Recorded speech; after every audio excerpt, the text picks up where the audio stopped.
और उस दौर में अगर बात करेंगे तो वो हम इस मुल्क से सामाजिक साम्राज्यवाद, धार्मिक साम्राज्यवाद, आर्थिक और राजनीतिक साम्राज्यवाद का खात्मा चाहते हैं।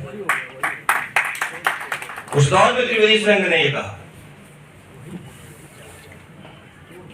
था कि देश के 2 बड़े विश्वविद्यालयों, केंद्रीय विश्वविद्यालयों में पढ़ने का मौका मिलेगा, दिल्ली विश्वविद्यालय में प्रोफेसर बनने का मौका मिलेगा और बाद में यह भी मौका मिलेगा कि प्रोफेसर बनने के स्थायी नियुक्ति का जब समय आए तो आपसे बिना आपकी मेरिट देखे, आपके विचार से असहमत होते हुए कुछ लोग आपको आपकी नौकरी और आपके सपने को छीन लें।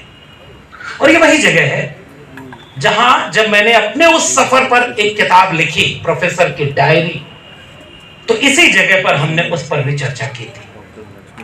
और मुझे इस बात को यकीन से कहना है कि आज से तकरीबन 2 साल पहले हमने कलम, किताब, शिक्षा व्यवस्था पर जो खतरे महसूस किए थे और जिसे अपनी किताबों में दर्ज किया था, हमें उम्मीद नहीं थी कि मात्र 2 साल बाद वो खतरे कई गुना बढ़कर हमारे सामने होंगे। देश के प्रधानमंत्री की रैली में प्राइवेट विश्वविद्यालय के प्रोफेसर और स्टूडेंट को भीड़ बढ़ाने के लिए लगाया जाएगा और उसी विश्वविद्यालय को लगाया जाएगा जिस विश्वविद्यालय के चाहने वाले कहते हैं कि गोबर में विज्ञान है और विश्वविद्यालय की प्रोफेसर चीन से इंपोर्ट करके एक रोबोट मंगाती है और कहती है इसे हमने बनाया है। शिक्षा व्यवस्था का इससे ज्यादा मजाक और क्या होगा। ये वही बिहार की बाबू जगजीवन राम शोध संस्थान है जहां हमने प्रोफेसर की डायरी पर भी चर्चा की थी। और आज उस किताब के बाद, नौकरी न रहने के बाद, मैंने 2 साल जितनी मेहनत की, पिछले 10 साल के अपने वैचारिक सफर को एक दस्तावेजीकरण के मुकाम तक ले जाने के लिए, उसका एक उदाहरण है जाति जनगणना किताब। और ये वो विषय है जिस पर मैंने महसूस किया, उसे एक वाक्य में अगर मैं आपसे कहूं तो ये वो विषय है जैसे आरक्षण को लेकर के इस देश में हर व्यक्ति के पास अपनी एक धारणा है। अमूमन जिसको लाभ मिलता है वो आरक्षण के पक्ष में है और जिसे लाभ नहीं मिलता वो सारे आरक्षण के विरोध में अमूमन है। थोड़े से लोग होते हैं जो विचार के नाम पर धारणा बनाते हैं।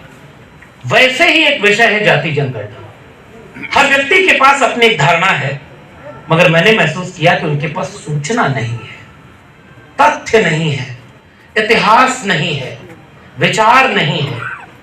क्या हम कलम और किताब की बात करने वाले एक व्यवस्थित कोशिश ऐसी कर सकते हैं क्या कि एक किताब में जाति के लोग अक्सर आपसे कहते मिल जाएंगे और हमारे बाद के बहुत वरिष्ठ वक्ता इस पर बात रखेंगे भी कि ये तो जातिवाद भारत में था ही नहीं, अंग्रेजों ने जाति जनगणना शुरू कर दी इसलिए भारत जातिवादी हो गया। शुरुआत इस किताब का पहला चैप्टर गिनने के जादू से है।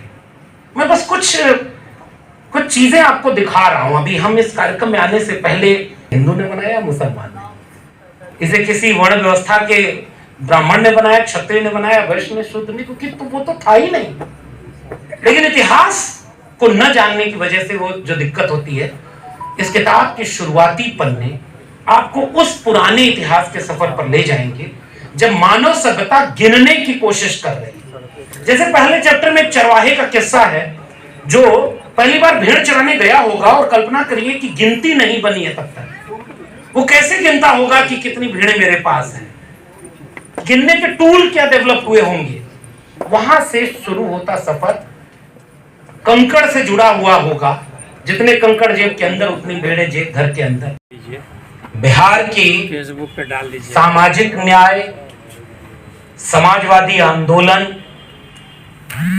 और वैचारिक उर्वर जमीन पर इस आयोजन के जरिए हम फिर से शायद हिम्मत जुटाने के लिए यहां एकत्रित हुए हैं कि उस विपरीत वक्त में भी हम कलम और किताब की बात करेंगे और उन मुद्दों की बात करेंगे जिन मुद्दों पर बात करना हमारे दौर की सबसे बड़ी जरूरत है।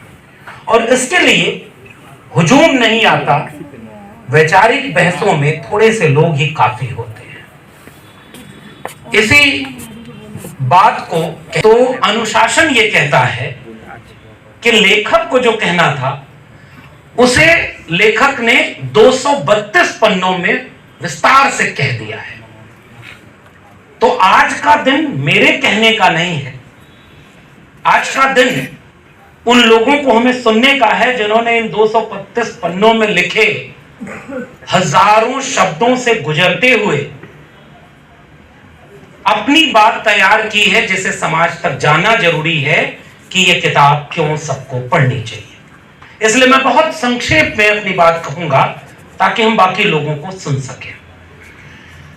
दूसरा संकट यह भी है कि लेखक ने जो बातें बहुत विस्तार में कह दी हों उसे बहुत कम शब्दों में चंद मिनट में कैसे कहा जा सकता है। इसलिए भी मैं अपनी बात आज आपके बीच में नहीं रखूंगा, लेकिन कुछ बातें इस किताब के सफर को लेकर के जरूर कहूंगा। आज से तकरीबन 1-1.5 दशक पहले की बात होगी और हम सब जिस तरह से कहते हैं कि वक्त के साथ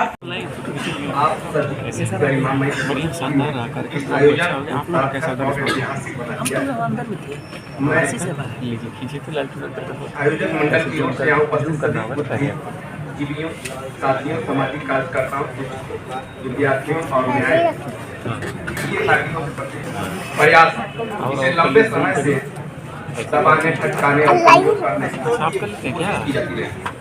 आज जब देश का राजनीतिक माहौल दक्षिणपंथी परितत्व के तहत सामाजिक न्याय के सवालों को हाशिए पर धकेलने का प्रयास कर रहा है, तब इस तरह के आयोजन एक वैचारिक प्रतिरोध के रूप में खड़े होते हैं। जाति जनगणना का सवाल केवल आंकड़ों का सवाल नहीं, यह प्रतिनिधित्व, संसाधनों की न्यायपूर्ण हिस्सेदारी और लोकतंत्र की वास्तविकता का सवाल है। बिना सटीक आंकड़ों के सामाजिक न्याय समाज के लिए बल्कि हर उस व्यक्ति की मांग होती है जो समानता और न्याय में विश्वास रखता है। यह पुस्तक जाति से जमात की यात्रा को समझते हुए सामूहिकता, एकजुटता और राजनीतिक चेतना की ओर बढ़ने की जरूरत है को रेखांकित करती है। इस दौर में जब समाज खंड खंड कर सत्ता हासिल करने की राजनीतिक तेज है, तब जमात की अवधारणा और भी परेशानी हो जाती है। मैं विशेष रूप से उन सभी वक्ताओं, अतिथियों, सहयोगियों का धन्यवाद करना चाहता हूँ जिन्होंने अपने विचार से इस मंच को सम्मिलित किया है। साथ ही उन अनगिनत कार्यकर्ताओं का भी आभार जिनकी मेहनत और प्रतिबद्धता ने इस आयोजन को संभव बनाया।